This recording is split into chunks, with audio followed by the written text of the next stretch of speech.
Bom dia, pessoal. Bom dia para todo mundo. 7 horas em ponto. Hoje é terça-feira, dia 24 de março de 2026. Nós estamos começando mais uma edição do Bom Dia. Vamos levantar da cama com alegria e disposição para enfrentar o dia, que está cheio de notícias maravilhosas. Vou começar hoje, ao invés de dizer aqui os destaques, eu vou dizer de algo que aconteceu essa madrugada, que, na verdade, representa o prosseguimento de uma campanha de cancelamentos oficiais a um humorista brasileiro, que é o Thiago Santinelli. O Thiago Santinelli não tem dado sorte lá em Minas Gerais. Ele esteve em Belo Horizonte outro dia e estava lá apresentando o seu espetáculo quando foi admoestado por religiosos neopentecostais que foram encher o saco dele porque não entendem que o humor precisa da galhofa, né, da galhofa política e muitas vezes da galhofa religiosa. O espetáculo dele tem um nome africano, né, e isso só já despertou a ira enfim, desse pessoal que é muito menos democrático e é mais assanhado no sentido de pedir censura sempre que não gosta de alguma coisa. E olha, ontem aconteceu de novo. Quer dizer, 2 dias depois que o cara foi parar numa delegacia de polícia em Belo Horizonte porque tentaram cancelar um show dele em Uberlândia, minha cidade. Infelizmente, a Secretaria de Cultura deu mais um espetáculo abjeto, né, de manipulação e de intolerância política. Eu vou mostrar aqui para vocês o que aconteceu, porque é algo que precisa ser registrado e você conte por aí, por favor, na internet, tá bom? Então vamos lá, quero mostrar para vocês aqui um post de um perfil associado à Universidade Federal de Uberlândia, dizendo o seguinte, ó, Prêmio Inovação Cultural do Ano para a Prefeitura de Uberlândia. O Teatro Municipal, que é da Prefeitura, foi palco de um espetáculo inédito. Não foi a genialidade de Thiago Santinelli. A grande atração da noite foi a própria administração municipal protagonizando um show de censura que daria orgulho a qualquer ditador de 5ª categoria. No meio da apresentação, acende a luz. Aí o microfone corta. Silêncio no palco. Por um segundo achei que era uma performance vanguardista sobre... Opa, desculpa, deixa eu voltar aqui porque me perdi aqui Aqui, voltei aqui com o slide. Então vai lá, no meio da apresentação a luz acende, o microfone corta e por um segundo achei que era uma performance vanguardista sobre a falência do serviço, mas não, era só a prefeitura mandando cancelar o show no meio do espetáculo. Pode isso? É brincadeira, né? Aí fui ver aqui o expediente lá da Secretaria de Cultura de Uberlândia, Secretaria de Cultura e Turismo, tá? E olha só o que diz aqui, essa secretaria super democrática, tá aqui no seu telão, olha, vai aparecer ali, olha, dimensão conceitual, buscamos permitir, bota na tela cheia, isso, olha, dimensão conceitual, buscamos permitir que os mais diversos conteúdos culturais possam coexistir sem julgamentos morais, reconhecendo a arte em suas diversas formas e expressões. Isso desde que né, o humorista não faça troça, não aborde os temas que incomodam a gestão fascista da prefeitura local. Essa obra, que vai certamente entrar para o folclore, mais uma vez, né, é de uma pessoa que tem feito Uberlândia passar vergonha em público muitas vezes. É essa aí que vai aparecer na sua tela. A secretária Mônica Debs, né, que é a secretária, está lá em frente à pasta e faz uma gestão política e ideológica da cultura em Uberlândia. Que pena que essa gente goste tanto de colocar a cidade em má situação. Agora, fora isso, nós temos outras coisas acontecendo no país e as notícias são boas. Por exemplo, a política amanheceu um pouco melhor hoje no Brasil, porque nós temos 2 fenômenos acontecendo. Primeiro foi o Cláudio Castro, do Rio de Janeiro, que renunciou para não ser cassado pelo TSE, porque o julgamento dele continua no dia de hoje. A partir de agora, esse cara tenta permanecer na política, disputando uma eleição para senador, que vai depender do que o Tribunal Superior Eleitoral, que já permitiu a um sujeito que fraudou o processo eleitoral praticamente complementar o mandato, tá? Mas a inelegibilidade dele é uma questão de prazos agora processuais, ela deve acontecer. Mas, né, como diz o Barão de Tararé, de onde nada se espera, daí é que não sai absolutamente nada mesmo. E, olha, nós tivemos uma coisa legal que aconteceu ontem também, né? Finalmente, a TV Globo resolveu reconhecer o erro absurdo que cometeu naquela história do PowerPoint. E ontem a Andréa Sadi pediu desculpas publicamente, fez uma nota técnica dizendo que houve um erro na arte, como se fosse só um erro formal, um erro de procedimento técnico, Claro que não era, porque aquela história do PowerPoint é uma história terrível, né? Era uma peça de campanha muito clara. Só para lembrar, vou colocar para vocês aqui a foto do programa, do Estúdio I, apresentando esse PowerPoint. Na hora em que isso acontecia, que ninguém objetou, ninguém chamou atenção, ninguém falou nada, né? Ninguém falou nada. Tá aí, olha, o PowerPoint com essas conexões todas aí supostas conexões do Vocaro, à esquerda, né? Porque à direita eles quase não falaram nada de ninguém. Mas finalmente admitiram, tecnicamente erramos, não sei o que mais, e segue o jogo. Então, esse é o fulcro do noticiário de hoje. E eu agora vou chamar o meu querido companheiro Alex Amorim para a gente dar uma desanuviada aqui. Que começar o dia assim, logo de manhã, é muito complicado. Vai lá, Alex. Bom dia, meu filho. Tudo bem? Bom dia, Panuso. Bom dia, nossa audiência. Como você está? Tudo ótimo por aqui. E você aí, Panuso? Tudo beleza, tudo beleza. Tá duro ser humorista nesse país, hein, Alex? Fala sério. Sim, eu tento às vezes Lá em Minas Gerais, fazer uma então? graça. Ali tá demais. O cara tá tentando e toda vez que tá tentando tá sendo preso. Tá complicado ali, hein, Panuso? Tiagão chave de cadeia. O Thiago Santinelli. O que tem de Coitado. fascista no pé desse cara é brincadeira, viu? Sim. Mas vai lá, Alex. E no futebol, o que nós temos hoje? Excelente. Agora com essa data FIFA, o futebol vai ficar um pouco parado, porém, ontem aconteceu o sorteio ali da quinta fase da Copa do Brasil e eu trouxe aqui uma artezinha. Eu sinto muito, porém são muitos jogos, mas a gente vai falar um por um. Lembrando que é a ida na semana do dia 22/4 do próximo mês e a volta será em maio, na semana do dia 13. Teremos o confronto entre Atlético Mineiro e Ceará, Goiás e Cruzeiro, Atlético Paranaense e Atlético Goianiense, Flamengo contra Vitória, Grêmio e Confiança, Paysandu e Vasco, Fortaleza e CRB, Bahia e Remo, Botafogo e Chapecoense, Bragantino e Mirassol, o Barra do nosso querido William De Luca vai jogar contra o Coringão, o Operário William da torce por esse... O Barra é de onde mesmo? É de São Joaquim da Barra, é isso? O Barra é ali de Santa Catarina, o atual campeão ali de Santa Catarina em cima da Chapecoense, Panuso. Legal. Aí, prosseguindo, teremos o jogo entre Operário e Fluminense. O Palmeiras vai jogar contra o Jacuipense ali da Bahia, vai jogar o primeiro jogo em casa e decide lá na Bahia o confronto. O Atlético de Minas Gerais vai pegar o Internacional, Santos e Curitiba, e finalizar teremos o jogo entre São Paulo e Juventude, Panuso. Isso é tudo? Isso E mesmo. jogo nós tivemos ou não? Ontem, segunda-feira, dia tranquilão, né? Isso, lembrando que agora vai ficar pausado agora por conta dos jogos das seleções. O Brasil vai jogar contra a França e a Croácia nessa data FIFA. São 2 amistosos antes da convocação oficial que vai acontecer lá em maio para a Copa do Mundo de 2026, Panuso. Beleza, maravilha, Alex. É tudo? Tudo isso, amanhã estamos por aqui. Valeu, Maravilha. Então, beleza, Alex. Obrigado. Nós vamos ver agora aqui os destaques na capa do ICL Notícias. Quero dar bom dia de novo para vocês. São 7h08. Vamos acordar, gente. Sair da cama porque o dia já começou.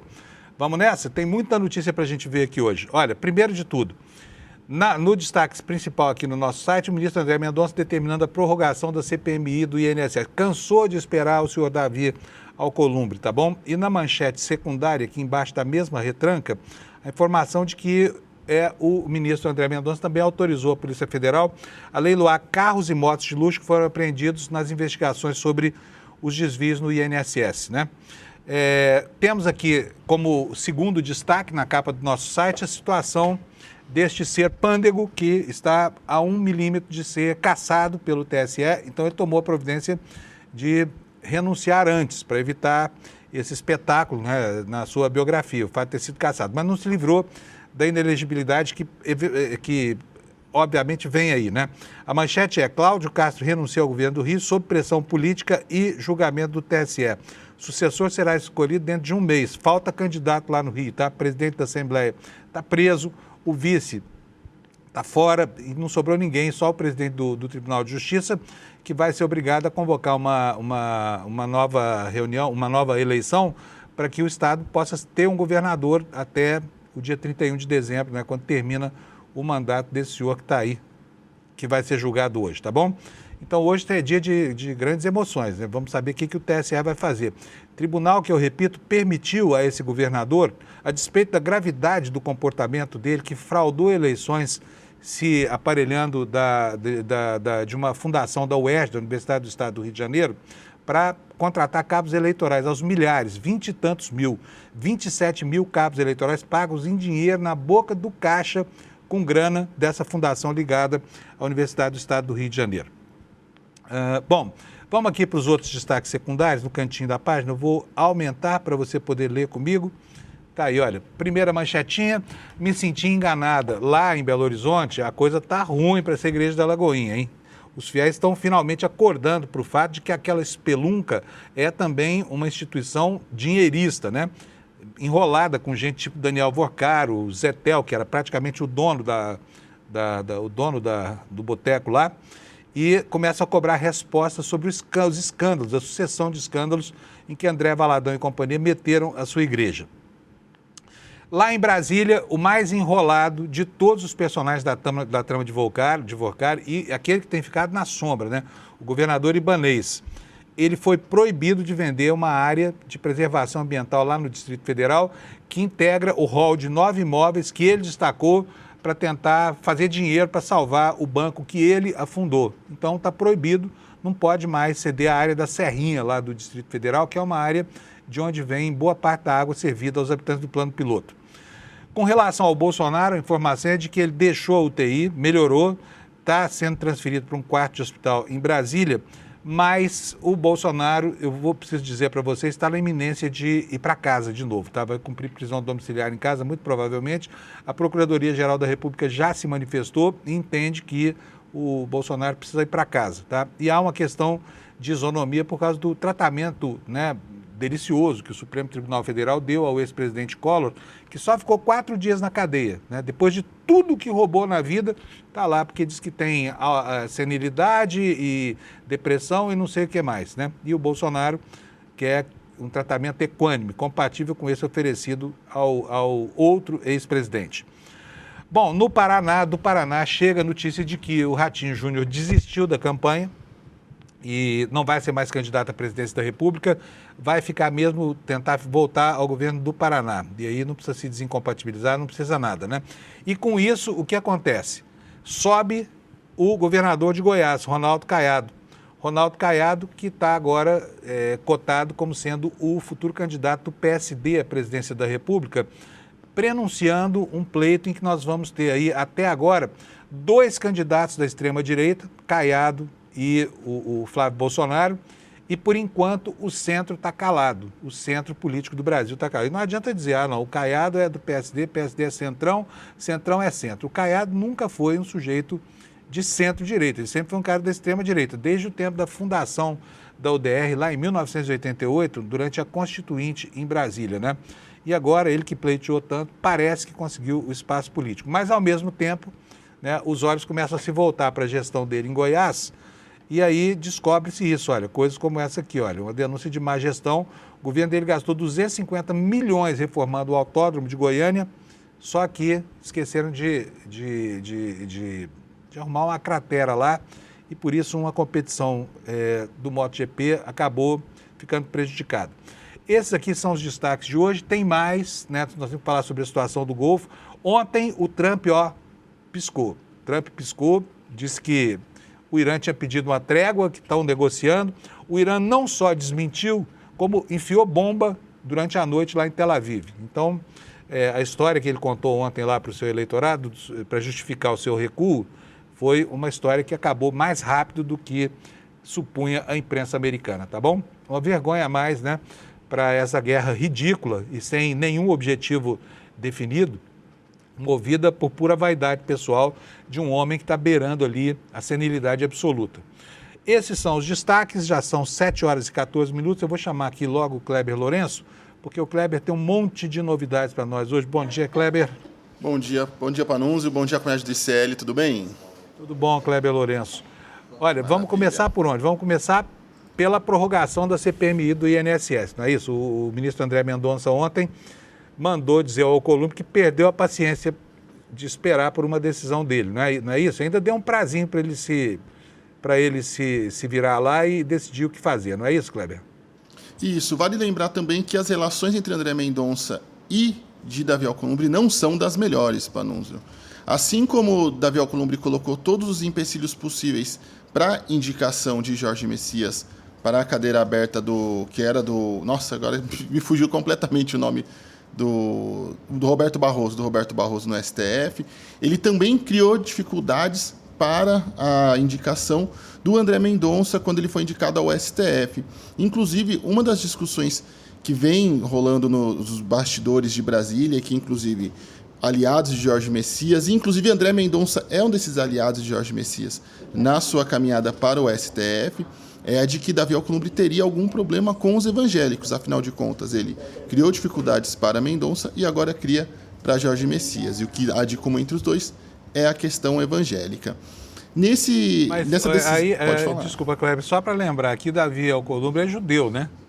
Ele é judeu, ele não é evangélico. Daqui a pouco vão dizer que é um problema relativo a essa, digamos, divergência teológica. Mas não é essa divergência teológica, é outra coisa. O problema é político mesmo, né?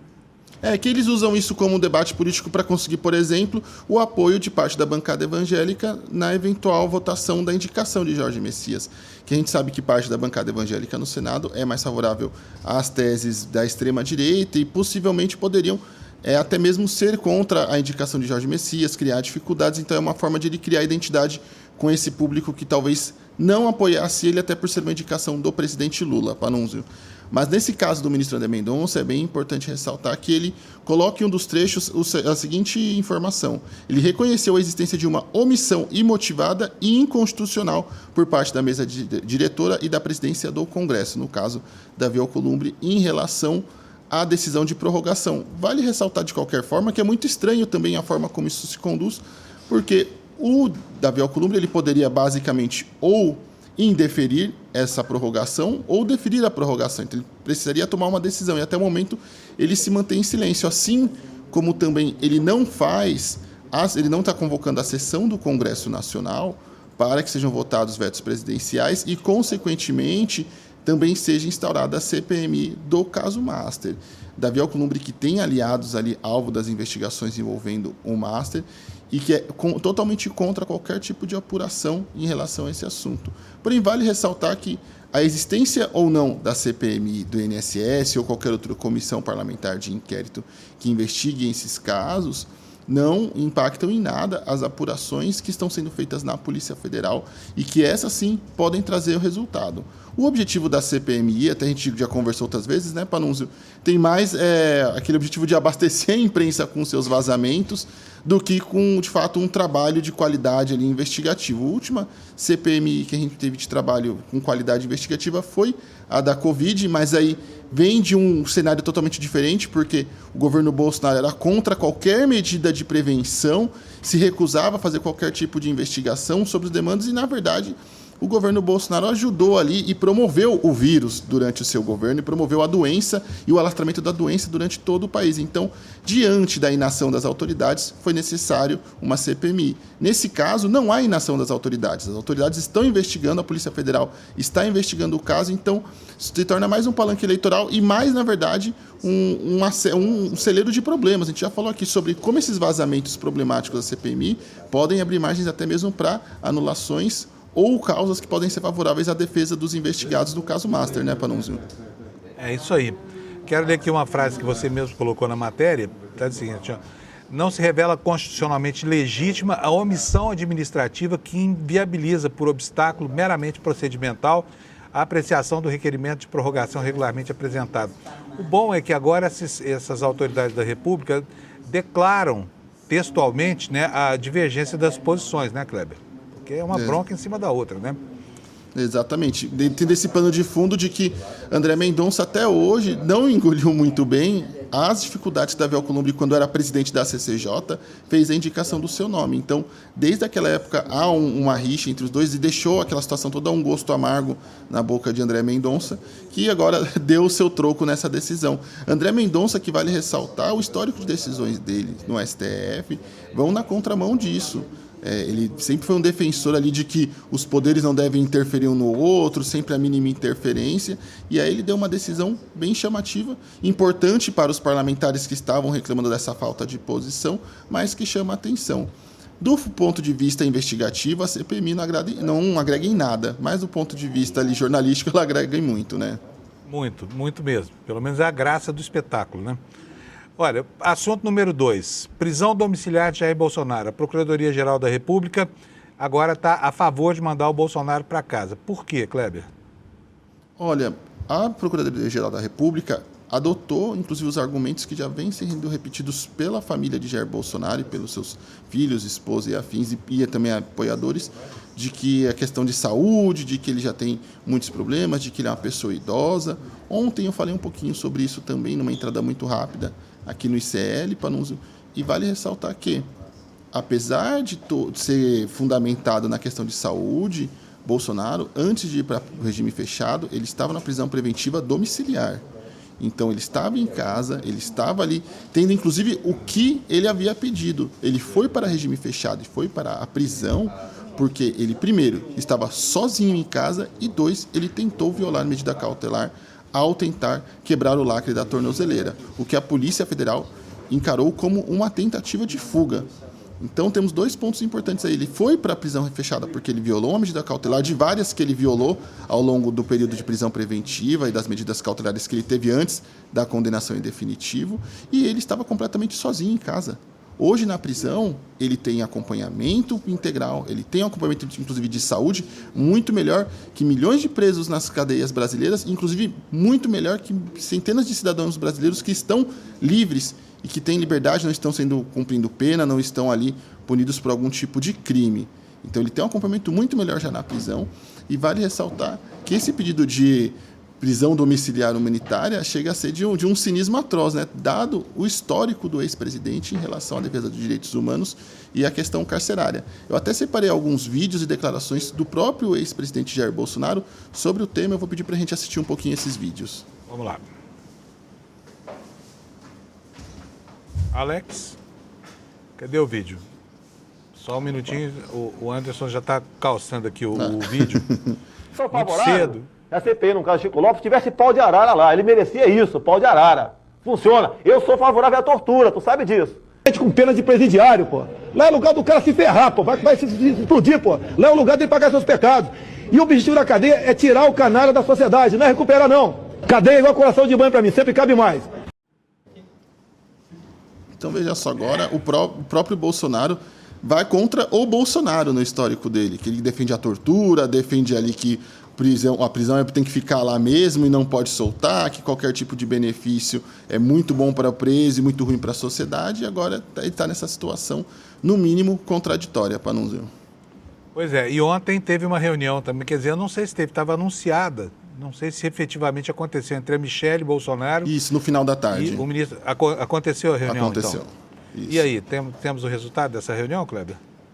Ainda não. Ela apresentou mais uma vez os seus argumentos, como foram das últimas vezes, onde ela se reuniu com o ministro, assim como Tarcísio de Freitas também já se reuniu com o ministro Alexandre de Moraes, assim como também Flávio Bolsonaro também se reuniu. Na verdade, foi mais para apresentar os argumentos, trazer um contexto ali para que o ministro possa avaliar. É esperado que ainda essa semana ele dê uma decisão sobre a permanência ou não de Jair Bolsonaro na penitenciária da Papudinha. O ideal, inclusive... Sobre... Pode falar, Panunzio. Não, desculpa, eu não queria te interromper. Não, sem problemas. É que eu acho que nesse caso do Jair Bolsonaro, até por questão de saúde, seria melhor que ele ficasse na prisão, já que ele tem um acompanhamento muito melhor. Mais uma vez, Bolsonaro, quando foi preso, estava largado sozinho em casa. Inclusive, segundo a sua defesa, parte dessa situação envolvendo o rompimento da tornozeleira é porque ele estava tendo delírios por conta de interação medicamentosa, problemática. Então, assim, nós tínhamos uma pessoa idosa com delírios por questão de medicamentos, solta sozinha em casa, que poderia não só romper a tornozeleira, mas poderia fazer alguma outra coisa que oferecesse risco à sua própria saúde. Então, assim, se a preocupação é a saúde e a segurança do ex-presidente Jair Bolsonaro, eu acredito que, dado esse contexto do qual ele foi preso e mandado para a prisão, ficar em casa não seria a melhor das opções, Panunzio. Pois é. Olha só quero mostrar uma coisinha aqui para vocês, que é o seguinte, como o Alexandre de Moraes andou falando demais com o Michele, com o Flávio, recebeu todo mundo lá para falar dessa história da prisão domiciliar do Bolsonaro, né? E tem uma anotação interessante no Metrópolis hoje, aqui na coluna do Igor Gadelha, falando o seguinte, olha aqui, ó. Moraes vai dar vitória a quem? A Michele ou ao Flávio? Porque o clima na família é um clima pesado, né? De guerra mesmo, entre ambos ali. E agora estão disputando para saber quem é que será o grande causador, né, da concessão do regime de prisão domiciliar para o Bolsonaro. Se é a Michele ou se o Flávio. Quer dizer, o clã começa a brigar por coisas incríveis, né? Mas vamos passar para o próximo assunto aqui, porque nós temos muito para falar. Emendas parlamentares naquele filme sobre o Bolsonaro. O que nós temos sobre isso, Kleber? Olha, o ministro Flávio Dino proferiu uma decisão com prazo de até 5 dias para que alguns parlamentares expliquem e se manifestem sobre uma denúncia de que as suas emendas teriam sido indicadas para marketing eleitoral e para financiar aquele filme inspirado em Jair Bolsonaro, que não é, na verdade, uma biografia, tem uma inspiração, então tem um fundo de ficção, um fundo de realidade, que se chama Dark Horse, nome também, no mínimo, exótico, mas pediu que os deputados Mário Frias, Bia Kicis e Marcos Polon expliquem o envio de emendas para essa produtora e as denúncias de que essas emendas teriam sido usadas para financiar esse filme do ex-presidente Jair Bolsonaro. E também, o ministro Flávio Dino também pediu que a Câmara dos Deputados se manifestasse sobre o uso dessas emendas para tal finalidade e ressaltou a importância dos princípios de transparência para o uso de emendas, principalmente porque essa denúncia mostra que possivelmente, supostamente, essas emendas podem ter sido usadas para fins privados, ou seja, para promover um filme de um ex-presidente num teor meramente sem interesse da sociedade. Pois é o pessoal que reclama da Lei Rouanet, né, que é um mecanismo institucional de financiamento da cultura, que é usado também para a produção de filmes, como acontece no mundo inteiro, e essa galera aí que mandou dinheiro via emenda Pix para o filme, é a que critica a Lei Rouanet, quer dizer, falem de mim, mas esqueçam o meu rabo. Isso. Não falem daquilo que eu faço, façam o que eu falo e não o que eu faço. Beleza, vamos lá. Próximo assunto, esse assunto aqui é um assunto que tem implicação institucional e é bom que você que está nos assistindo saiba direitinho do que está acontecendo, porque isso muda o cenário eleitoral, vai mudar as pesquisas nos próximos dias, porque tira uma alternativa do horizonte, do possível, e coloca outra, tá? O governador do Paraná, Ratinho Júnior, desistiu de ser candidato à presidência da República, vai ficar mesmo candidato à reeleição lá no Paraná, e aí acende quem? Acende a estrela solitária de Ronaldo Caiado, né? Que é cotado já como candidato do PSD, e eu quero já fazer a ressalva, Kleber, de que o centro político brasileiro, que o PSD também integra, esperava um candidato afinado com isso, com o centro, mas não, né? Serão 2 candidatos da extrema-direita, Ronaldo Caiado e Flávio Bolsonaro.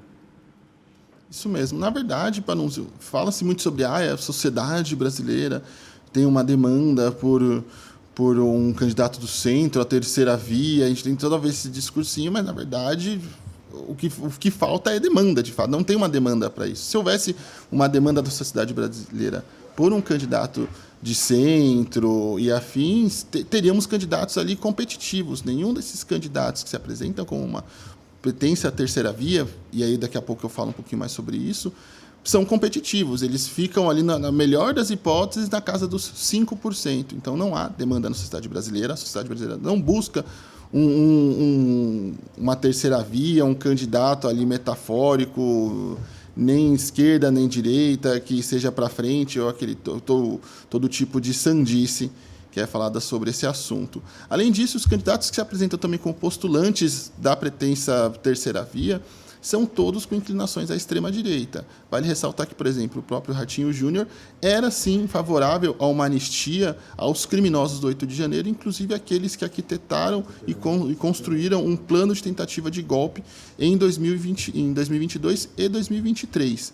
Ronaldo Caiado, a mesma coisa. E vale lembrar também que, no caso do governador do Rio Grande do Sul, o Eduardo Leite, lá na época da pandemia, ele tentou construir um acordo para que se atrasasse a distribuição de vacinas para não desagradar o ex-presidente Jair Bolsonaro. Chegou a conversar, inclusive, com o ex-governador de São Paulo, João Dória, sobre esse assunto, porque estava chateando então o presidente Bolsonaro se ele podia ir com calma no assunto das vacinas. Tínhamos pessoas morrendo sem vacinas, pessoas ficando sufocadas por conta da doença, e tínhamos essa discussão sobre isso. Então, é uma situação extremamente problemática. E aí vale ressaltar aqui também Teve um especialista, eu vi alguns especialistas falando que a desistência de Ratinho Júnior poderiam levar Flávio Bolsonaro ao centro. Veja só, Ratinho Júnior poderia levar Flávio Bolsonaro, que é um extremista, assim, confesso, tem teses também extremistas. Isso me parece mais desejo do que, de fato, algum tipo de análise. Acho que só para fechar esse último assunto, Panunzio. Viagem na maionese. Mas não é o último assunto, não. Tem mais um sobre as candidaturas dos militares, Kleber. O que está rolando aí? Porque o Congresso, de repente, ficou infestado de militares, delegados, policiais. Todo mundo carrega o nome. Tenente fulano, coronel Beltrano, delegado fulano de tal. Só que tem um projeto de lei, no que tange a militares, por exemplo, né, que é restritivo, que proíbe candidaturas, estabelece uma série de critérios. O que está acontecendo com relação a essa matéria, Kleber? Isso, eu falei um pouquinho sobre isso também no começo do ano, mas a gente tem um projeto de PEC que restringe a atuação de militares na política para que eles, caso disputem as eleições, sejam mandados para a reserva, ou então, caso não dê o tempo de reserva, que eles de fato saiam da força. Mas esse projeto ainda não está em vigor, está travado no Senado Federal. Além disso, a legislação vigente já proíbe que militares usem as patentes em nomes eleitorais, como Cadente Joãozinho, Capitão Fernandinho, e essa lei não é cumprida, ou seja, nós vamos voltar e vamos seguir tendo a infestação de militares na política, e o pior, esses militares, por falta dessa lei, eles podem disputar as eleições e depois voltar para a caserna, ou seja, continuar fazendo política dentro dos quartéis, como foi o caso do ex-presidente Jair Bolsonaro, a gente viu no que deu. Então é uma questão muito problemática que continua em aberto e a República não discute seus problemas. Muito bom, Kleber. Por hoje é só, né? Amanhã a gente está de volta aqui. Obrigado, viu, Kleber? Imagina. Tchau, Bom dia para você. Tchau, tchau. Kleber Lourenço sempre atento aqui, produzindo o melhor do noticiário sobre política no Brasil. Pessoal, olha, vocês viram na sexta-feira, aconteceu aquele espetáculo de engajamento político da Globo. Ela exibiu lá uma peça completamente adulterada sobre relações entre Vorcaro e próceres da esquerda brasileira, num PowerPoint ficcional, né? E, enfim, os jornalistas que estavam ali, eu tenho bastante respeito por eles, inclusive, mas não posso deixar de observar que faltou ali uma reação à altura da ofensa à informação que estava sendo proferida naquele cenário, né? Eu vou até mostrar para vocês aqui, para a gente relembrar direitinho o que foi. Olha só, essa cena que você vai ver aí na sua tela é a cena do dia. Você deve ter visto isso, se não ao vivo lá na Globo News, você viu isso na internet. Por quê? Porque foi uma coisa absolutamente vergonhosa. E faltou naquele momento, na sexta-feira, quando essa heresia aí era veiculada, uma autocrítica ali, ou uma crítica dos jornalistas. Tinha tantos jornalistas ali, por que ninguém falou nada sobre essa peça de ficção, né? Tá aqui, ó, com mais detalhe aí para vocês verem, né? Uma coisa falaciosa que é completamente comprometida, coloca a estrela de um partido no meio de relações com pessoas, né? E aí coloca lá em cima, olha aí, ó, em cima do Vorcaro que está no centro, a foto de alguém que tem nada a ver com isso, que é o Lula, tentando transferir para ele o ônus de um escândalo que é da direita brasileira, que não é da esquerda brasileira. Apesar de que tem algumas pessoas da esquerda nessa história, mas não se pode dizer que esse escândalo seja um escândalo da esquerda. Ele é da direita, é o escândalo do Ciro Nogueira, é do Rueda, sabe? É do Alcolumbre, é do Mota, é de todo esse círculo de relações de lobby que esse banqueiro picareta, Daniel Vorcaro, armou lá em Brasília. Então, essa peça de ficção aqui ontem, finalmente, ela foi colocada a termo, né? Por quê? Porque a Globo foi obrigada a reconhecer que errou, e errou feio nisso aqui. Embora o reconhecimento tenha sido um reconhecimento feito com muita suavidade, com muito menos gravidade do que a situação recomendaria, né? Temos aqui a matéria no site do ICL Notícias para você ver. Eu vou ler para você um trechinho, depois vou comentar um pouco mais. Globo News pede desculpa por PowerPoint que incrimina Lula, mas não cita o presidente. Está aqui a Andréa Sadi, que fez a leitura da nota, foi um desmentido lido, né? E a nossa matéria diz o seguinte, ó, em uma nota lida pela jornalista Andréa Sadi durante o programa Estúdio I, na tarde dessa segunda-feira, a Globo News divulgou um pedido de desculpas após a exibição de um quadro na sexta-feira que sugeria a incriminação do presidente Lula no caso envolvendo as fraudes do Banco Master. A arte gráfica que foi ao ar durante a programação gerou repercussão negativa nas redes sociais e críticas de especialistas em jornalismo que apontaram um possível viés e falta de contextualização. O quadro lembrava o PowerPoint exibido em 2016 pelo chefe da Lava Jato, Deltan Dallagnol, para incriminar o Lula, com o mesmo objetivo disso que a Globo News fez. Como é que foi a retratação? Na retratação, a emissora reconheceu o erro no uso do material visual e afirmou que o conteúdo não refletia adequadamente o rigor editorial adotado pela redação. Apesar do pedido de desculpas, o comunicado não mencionou diretamente o nome do presidente. Além disso, a errata informa que não incluiu alguns nomes, como o ex-diretores do Banco Central. Mas não falou nada, não falou nomes, Roberto Campos Neto, né? Que era exatamente o presidente do PC, lembra aqui a nossa reportagem, quando o Master armou toda essa tramóia aí para lesar clientes e principalmente estruturas do Estado, né, ao longo da sua história. Aí a nossa reportagem lembra que o Campos Neto hoje é diretor do Nubank, que é um banco que tem na sociedade a família Marinho, que é proprietária do Grupo Globo. Enquanto poupou o ex-presidente do Banco Central, o PowerPoint da Globo News incluiu a figura do atual presidente. Olha que heresia, olha só que absurdo. Botou a figura do Galípolo ali, justamente quem interveio para resolver o problema, né? Lembra que a matéria, justamente aquele que agiu para pôr fim às fraudes de Vorcar e liquidar o banco. Do jeito que foi apresentado o pedido de desculpas, o telespectador fica sem saber que personagens foram incluídos erradamente e que gravidade de suspeição levantada injustamente sobre cada um deles. A arte gráfica exibida no Estúdio I destacou nomes ligados a Daniel Vorcaro. No que se refere à menção sobre o presidente Lula, a associação foi feita apenas por causa de uma reunião oficial entre o presidente e o banqueiro investigado, que foi cheia de outras pessoas. Lula chamou um monte de gente lá, chamou o ministro da Fazenda, chamou o presidente do banco, chamou todo mundo para essa reunião. Nada de assunto de pé de ouvido, tá? Foi uma reunião institucional que não mudou em nada a vida nem do país, nem do Banco Master. Tudo seguiu o seu rumo.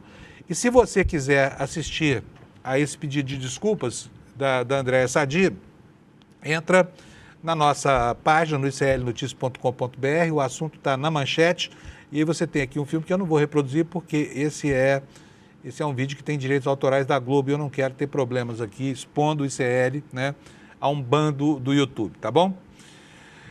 Por falar em Campos Neto, olha aqui, o Paulo Capelli, no Metrópolis, está trazendo uma informação para a gente que a Polícia Federal está investigando se o Campos Neto, aquele que o PowerPoint da Globo esqueceu de citar, se ele se omitiu ou se ele foi enganado no caso Master. Portanto, que houve erro ali, houve. Querem saber agora, consubstanciar a causa do erro, né? Será que ele foi enganado? Será que ele foi omisso? Vamos ver o que nos diz aqui o Capelli. Polícia Federal busca esclarecer o papel de Roberto Campos Neto nos processos que autorizaram a venda e a reestruturação de ativos ligados ao Banco Master.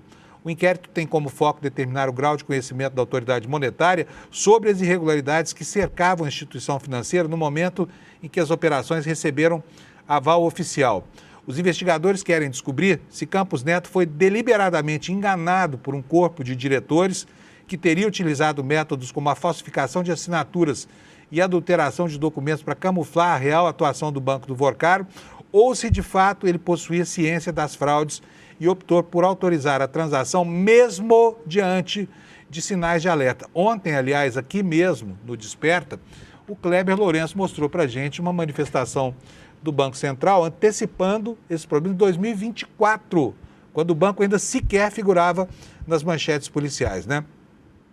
Por fim, o Capelli nos lembra aqui o seguinte, olha, a apuração da PF aponta para um esquema de alta sofisticação técnica estruturado para resistir a auditorias convencionais e burlar os mecanismos de controle do sistema financeiro nacional. A complexidade da engenharia financeira utilizada indica que a fraude só pôde ser perpetrada por meio da adesão coordenada de agentes dos setores público e privado.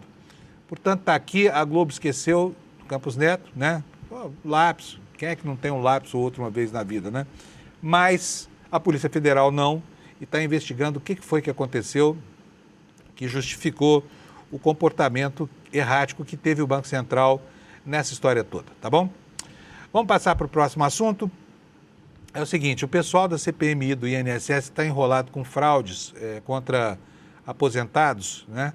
Começa a perder os bens, tá? Manchetinha aqui no nosso site também que eu vou ler para vocês. O ministro Mendonça autorizou a PF a leiloar os carros e motos de luxo que foram apreendidos em investigação sobre o INSS. E aqui, antes de ler para vocês a matéria, eu quero pontuar aqui esse tipo de coisa, olha, carros caríssimos, né? BMW, Mercedes e Volvo e não sei o que mais, são um hit nessa história das operações da Polícia Federal. Por quê?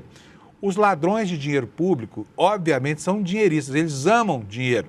E aí eles passam a usar o produto da ação delitiva para lustrar a vida deles com esses símbolos de riqueza, que são sinais exteriores muito evidentes. Então, toda operação da Polícia Federal prende essas joias sobre pneus aí, né? E no caso da CPMI do INSS, no caso da CPMI, não, do escândalo do INSS, né? Já foram apreendidos 10 carros de luxo, tá? A nossa matéria diz o seguinte: 10 carros e motos de luxo apreendidos na operação sem desconto, que apura lá as fraudes do INSS, devem ser leiloados pela Polícia Federal após a autorização do ministro André Mendonça. A maior parte pertence aos investigados Antônio Carlos Camilo Antunes, que é o famoso careca do INSS, e Maurício Camisotti, e há uma empresa ligada a eles. Os carros e as motos são avaliados, sabe em quanto, gente? 6 milhões e 600 mil reais. 6 milhões e 600 mil reais. Ou seja, cada bem desse tem um valor médio de 660 mil reais. O pedido para leiloar os bens foi feito pela PF para evitar que eles percam valor até o final do processo. A Procuradoria-Geral da República concordou com a medida. De um lado, o artigo 144-A do Código de Processo Penal autoriza a alienação antecipada sempre que necessária à preservação do bem, sujeito a deterioração ou depreciação, ou quando evidencia dificuldade relevante para a sua manutenção, afirmou o PGR. E só para lembrar, até bem pouco tempo atrás, esse leilão de bens era completamente complicado. Então, por exemplo, na apreensão de aviões usados pelo narcotráfico, as aeronaves acabavam se deteriorando porque ficavam 10, 20 anos paradas, enferrujando, e ao final do período de espera por esse tipo de intervenção, elas já estavam imprestáveis, né? Agora, com a mudança no rito, isso acaba se tornando mais rápido. Mas aí vem a pergunta, e se depois, não nesse caso, porque esse caso dificilmente não vai dar em condenação, mas e se o cara é absolvido depois, o que o Estado faz? Repõe para ele os bens que perdeu? Não estou defendendo que mantenha com ele não, tá? Estou colocando aqui uma pergunta só de mera curiosidade para vocês, tá bom? Pessoal do Rio de Janeiro hoje vai ter um dia emocionante pela frente, né? Porque o TSE retoma o julgamento do já ex-governador Cláudio Castro, e a decisão mais importante já não é mais a de cassar o mandato, porque o TSE dormiu de touca, permitiu ao Cláudio Castro governar quase até o último dia e não houve tempo para atalhar essa renúncia. É uma renúncia vergonhosa que acontece para forçar uma situação. Tirar da biografia dele o fato de ter sido cassado, que é a decisão que inquestionavelmente será tomada hoje, porque já há 2 votos contra ele lá. O TSE é composto por 7 magistrados, mais 2 votos entre os 5 que estão faltando e pronto, está feita aí a degola desse sujeito. Mas não vai surtir efeito prático no momento, por quê? Porque ele ontem se mandou, renunciou, né, e, enfim, prometendo enveredar por um mandato de senador. Vou ler para vocês aqui a manchete que está no G1 do Rio de Janeiro. O Tribunal Superior Eleitoral retoma nesta terça-feira, hoje, né, o julgamento que pode tornar inelegível o governador do Rio. A análise foi suspensa após pedidos de vista do ministro Nunes Marques e será retomada já com placar de 2-0. Mesmo com a saída do cargo, o processo continua e pode impedir Cláudio Castro de disputar eleições nos próximos anos. Tá? Pode, desde que ele não consiga fazer com que o acórdão valha efetivamente até a diplomação, né? Porque ele está crente de que vai embromar de novo a justiça como fez como governador, né? Que vai enrolar a justiça e vai ser senador por 8 anos sem ser admoestado, sem ser molestado por ninguém, né? A matéria do G1 explica o seguinte: o TSE analisa recursos contra a decisão do Tribunal Regional Eleitoral do Rio, que absolveu Cláudio Castro e o então vice Thiago Pampolha das acusações relacionadas às eleições de 2022. O Ministério Público Eleitoral e a coligação adversária apontam abuso de poder político e econômico, além de irregularidades em gastos de campanha e uso indevido da máquina pública. As suspeitas envolvem a Fundação CEPERJ e a UERJ, a Universidade do Estado do Rio de Janeiro, com a contratação de milhares de pessoas, 27 mil pessoas, 27 mil, sem concurso e também execução de programas sociais sem nenhuma finalidade que não mudar o resultado da eleição, tá bom? E, enquanto isso, no campo da direita, nós temos um outro movimento acontecendo. Qual é esse movimento? Ratinho Júnior, governador do Paraná, cotado, pule de 10 para ser candidato à presidência da República, caso Flávio Bolsonaro não quisesse, topasse essa parada. Ele acaba de desistir e sobrou a vaga para quem? Ronaldo Caiado, que há muito tempo vem tentando aí ser candidato novamente à presidência da República, que ele já disputou uma vez, e Ratinho Júnior está fora, tá? Então vamos ver aqui a matéria do UOL e da Folha de São Paulo, o que ela nos conta sobre isso. Ela diz o seguinte: a desistência do governador do Paraná de sair candidato à presidência abre espaço para o governador de Goiás, Ronaldo Caiado. O Conselho de Veteranos, que delibera com o presidente do partido, Gilberto Kassab, avalia que o gaúcho Eduardo Leite não terá atração eleitoral para decolar nas pesquisas. O mineiro Romeu Zema, hoje no Novo, deu sinais de que quer se aproximar do PSD.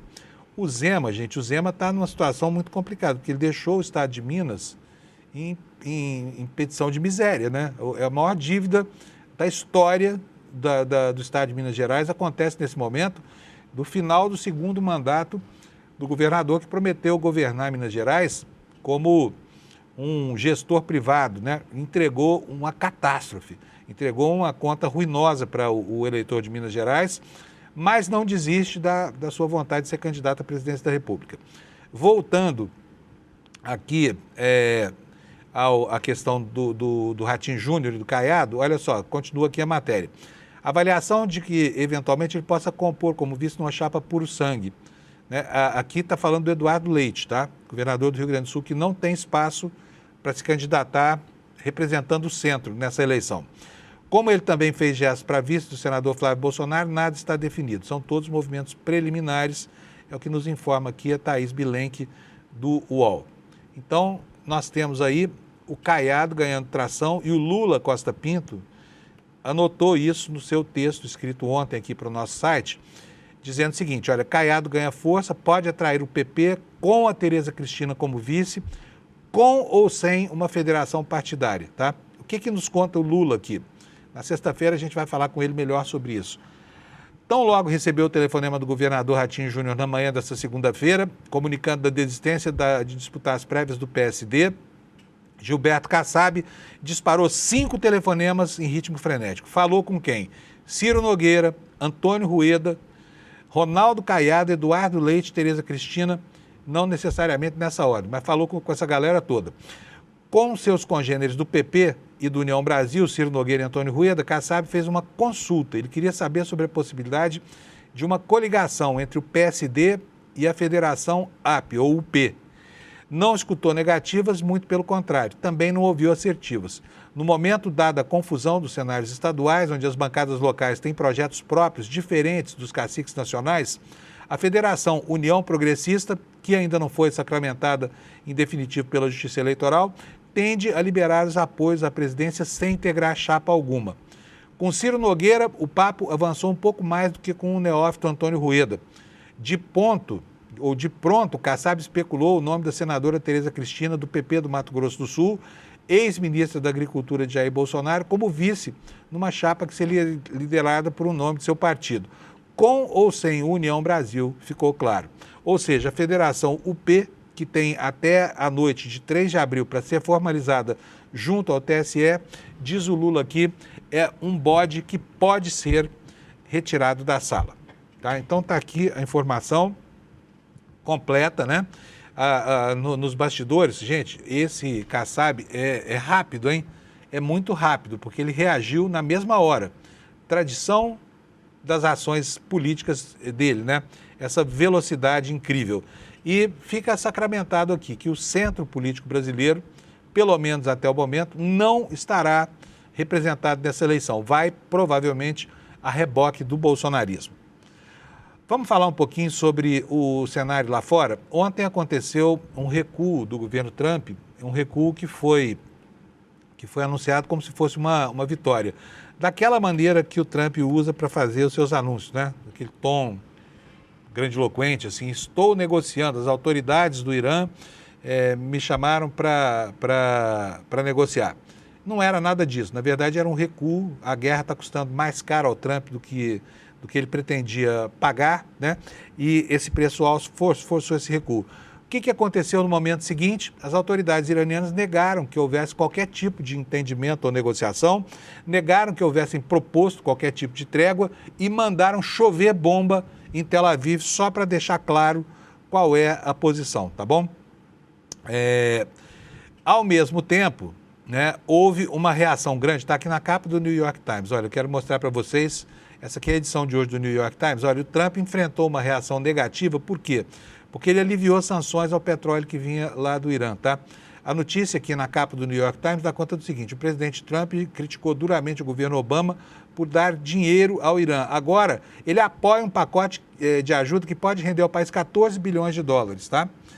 E aí o jornalão vai contar também a história desse recuo do Trump lá em relação à sua campanha beligerante lá no Oriente Médio. Mas foi um recuo que pegou mal, e essa história de negociação com o Irã não tinha pé nem cabeça, como se viu no momento seguinte. É o que está anotado aqui na manchete do nosso site.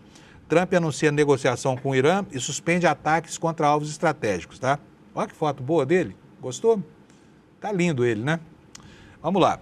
Depois de ameaçar os iranianos, ofender aliados e colocar a economia mundial à beira do colapso, Trump anunciou que está negociando um acordo com o Irã e ordenou que seus militares não disparem contra alvos relacionados com a infraestrutura energética do país durante os próximos 5 dias. Quero lembrar aqui que no fim de semana o Trump não só disse que atacaria as centrais de produção de energia do Irã, como usou o verbo que ele ama, obliterar, ou seja, arrasar, né? Ele disse que iria arrasar com a infraestrutura energética do país. O mundo reagiu a isso, lembrando dos hospitais onde estão os feridos, os civis que dependem, né, de respiração artificial e tudo mais. Vamos seguir aqui com a matéria. Ela diz o seguinte: olha, o governo italiano desmentiu a existência da negociação. A agência de notícias iraniana oficial, a Fars, afirmou que não há contato direto ou indireto com Trump. Segundo a agência, depois de ouvir que nossos alvos incluiriam todas as usinas de energia do Oriente Médio, Trump, recuou. Já a embaixada do Irã no Afeganistão afirmou que a declaração de Trump foi resultado da ameaça que Teherã fez de que poderia colocar em risco toda a produção de petróleo em país do Golfo. Olha só aonde isso está chegando. A reviravolta dos Estados Unidos, segundo eles, teria sido por conta de uma advertência severa do Irã. Já a agência de notícias iraniana Tasnim afirmou: Trump recua.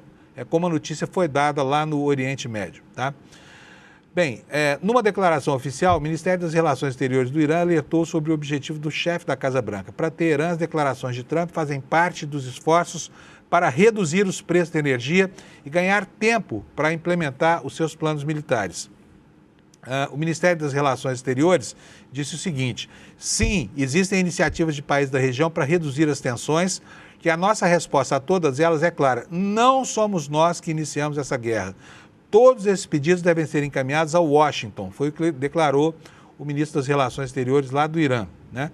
Então está aqui esse recuo horroroso, né, apresentado para o gado americano como uma vitória. O Irã mandou me procurar e não vamos atacar mais nada, né?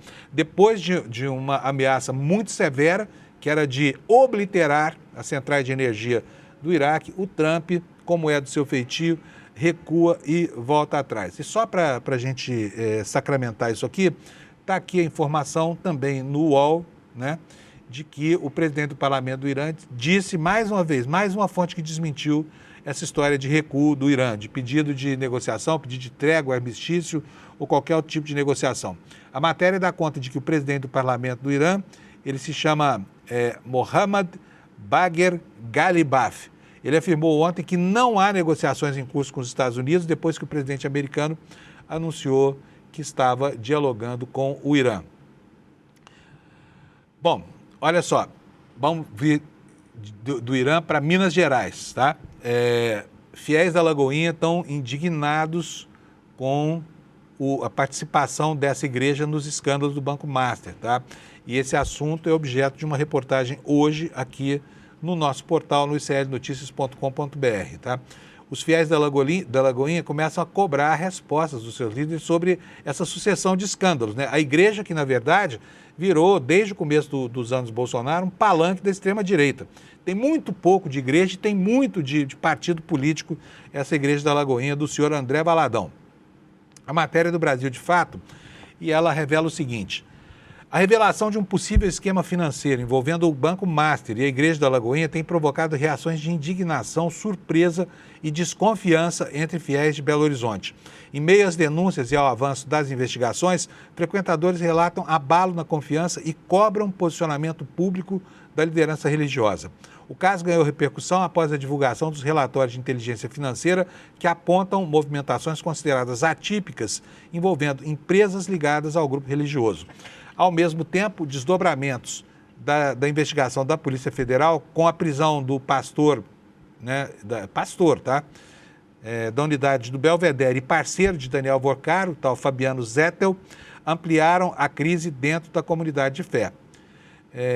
Uma das fiéis chama Julian Silva. Ela diz o seguinte: recebi essa notícia com choque e indignação. Como fiel, me senti enganada. Quem frequenta uma igreja espera encontrar verdades, integridade e coerência com aquilo que é pregado sobre Deus. Julian Silva é o nome dessa fiel. Para ela, o episódio fere diretamente a relação de confiança construída com a instituição.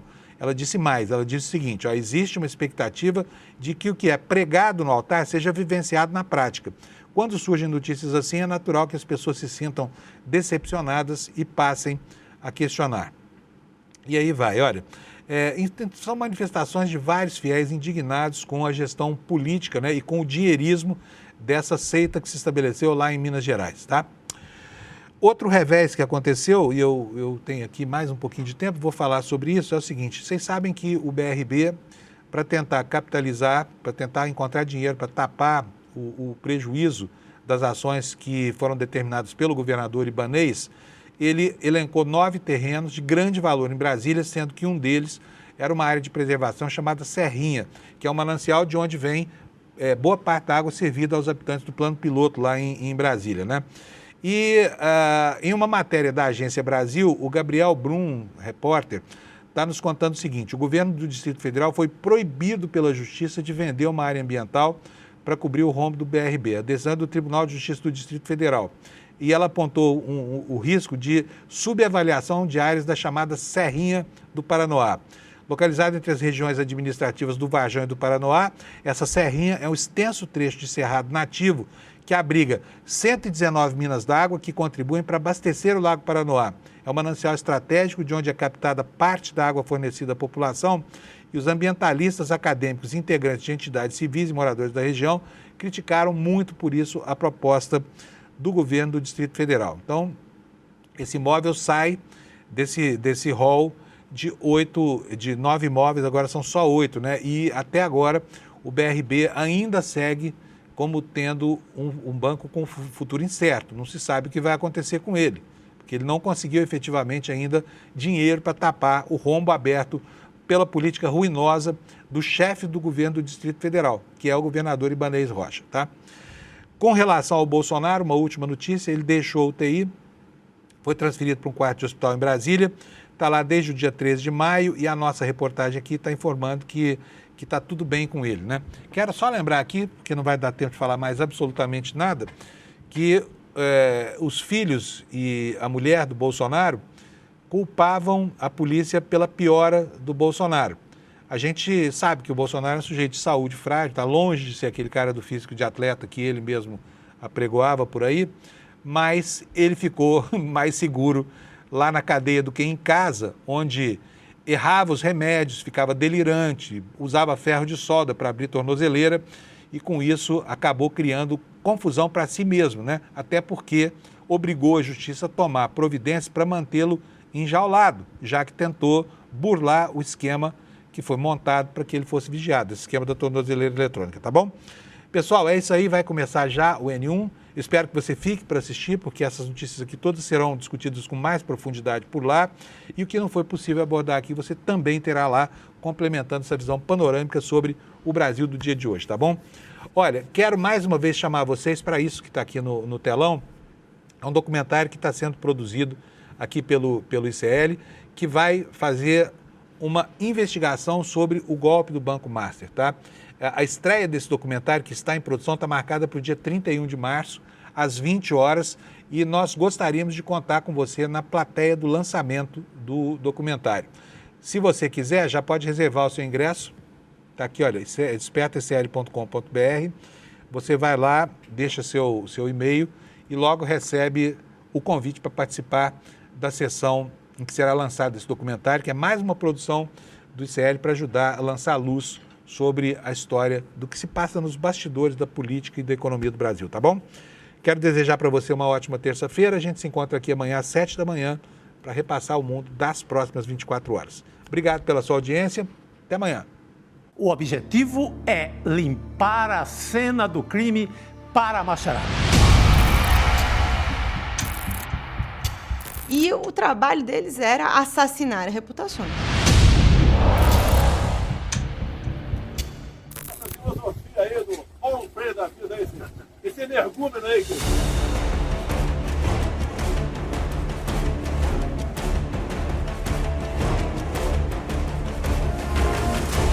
A família Bolsonaro tinha todo um esquema montado para atacar opositores virtualmente. Mas se a gente for lembrar, foi exatamente essa estrutura de questionamento que colocou em xeque as eleições de 2022. E deu no que deu.